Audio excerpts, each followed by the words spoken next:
I thought I was going to die. Flat out, just, I figured I'd be sick for 3 or 4 months and I would die.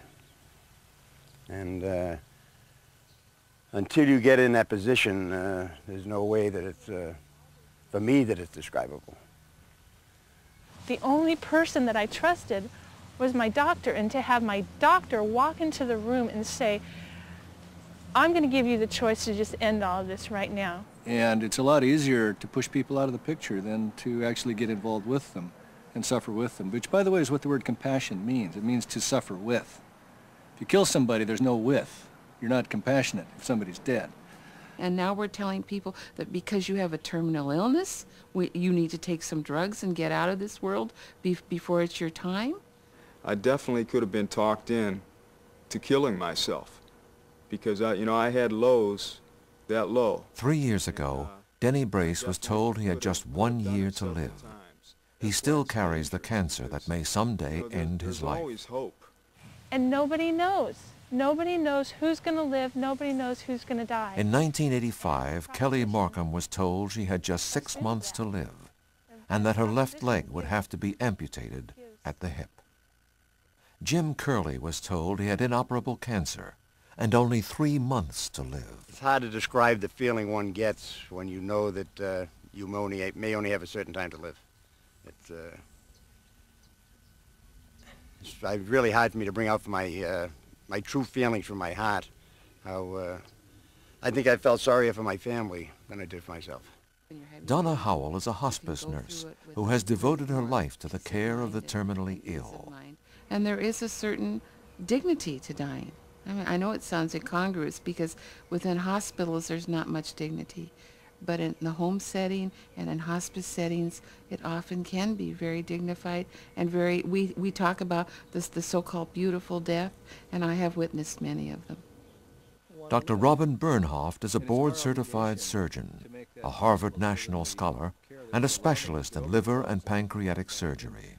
There's a great deal of experience now that shows that virtually everybody who expresses a desire to die, when you take care of their problems, they want to live. The question is, what is easier, just to pop these people off? And it isn't a pretty sight anyway. You know, people have this conception that will give them the drugs and they're going to lay down on a bed and put a lily in their hand and peacefully die. It doesn't work that way. Probably half the people have the impression we're talking about pulling the plugs or not doing heroic surgery on people that are brain dead or whatever. I mean, the general public doesn't, to a considerable extent at least, appreciate that you're talking about doctors actually going in and ending people's lives. Dictionary definition is kill, actually. It just means end a life. I mean, we should be focusing on improving terminal care, not focusing on giving people medication to end their lives prematurely, and it is prematurely. It's hard.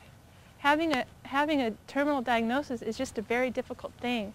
You have to be there to have the feelings that I'm feeling now. They feel alone. They feel frightened. They feel confused. Their world is coming to an end. They want somebody to lean on. They want some help. They want some answers, and they don't get them.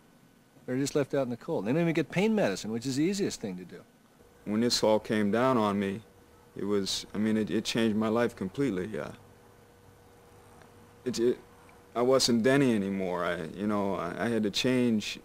I thought I had to change my life because I thought cancer would change my life. But I found out I was wrong about that. We're not God, and physicians aren't God, and even though patients may think that their time is limited, we don't know. I mean, you could be told you were terminally ill today and die tomorrow, but you could also live 2 years or 6 months or 5 years or whatever. I mean, you just have to take it day by day. And Dr. Rothfeld he told me that I should take chemotherapy and radiation.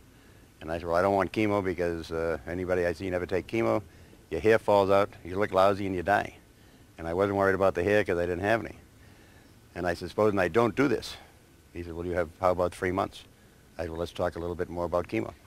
Bill Mahoney, who's 87 now, 7 years ago, Bill was told that he only had a few weeks to live from lung cancer, that the codeine pills wouldn't work, therefore it's a shame he couldn't be euthanized. Bill was absolutely miserable. He was in horrible pain because codeine and Demerol pills simply do not work for much of anything. You have a root canal, they're not strong enough, let alone lung cancer. And Bill was actually loading up his deer rifle to blow his brains out when his daughter caught him. Took him to a friend of mine, Tom Boyd, who's a specialist in this area. Tom put him on morphine pills, which the other doctors didn't know existed. There is no ceiling to the amount of morphine a person can have. You can keep increasing the dose forever.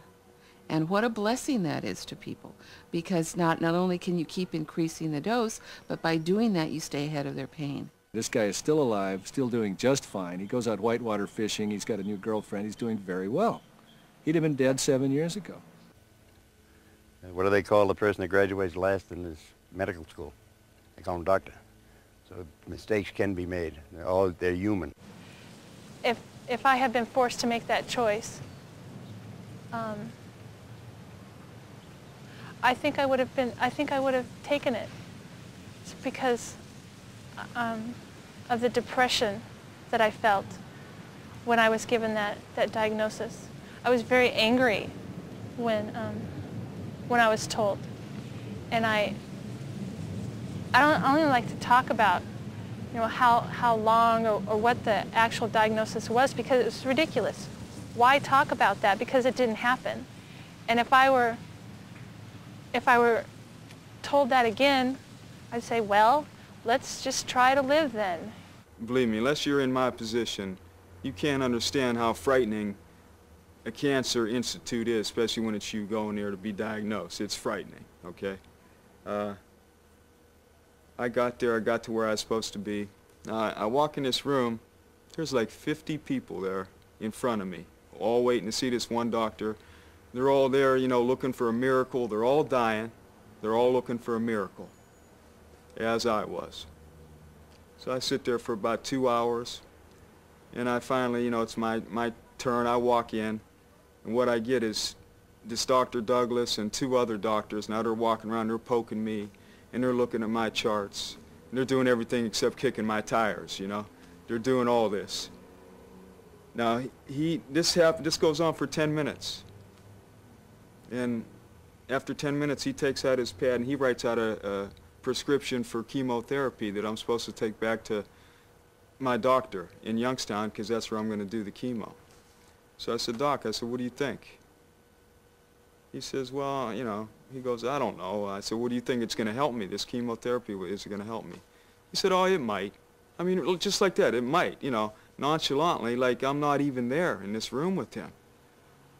And I said, well, I said, be honest with me. I said, you know, I'm a man, you know, I can take this, you know, what do you really believe? He says, well, he goes, I'll tell you what I believe. He goes, I don't think you'll be alive 12 months from now. Now, I really got upset, okay, you know, to say the least. I mean, here's a doctor that I've known for 10 minutes, doesn't know anything about me, how I feel, you know, how strong I can be with this. And he's telling me that I'm going to die in 12 months.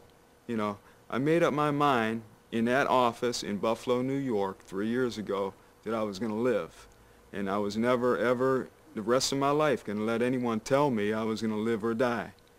And I'll tell you what, on the way home, I was driving down the New York Thruway, and I took that miracle chemotherapy prescription, I ripped it up, and I let it flutter out the window as I was driving down the Thruway.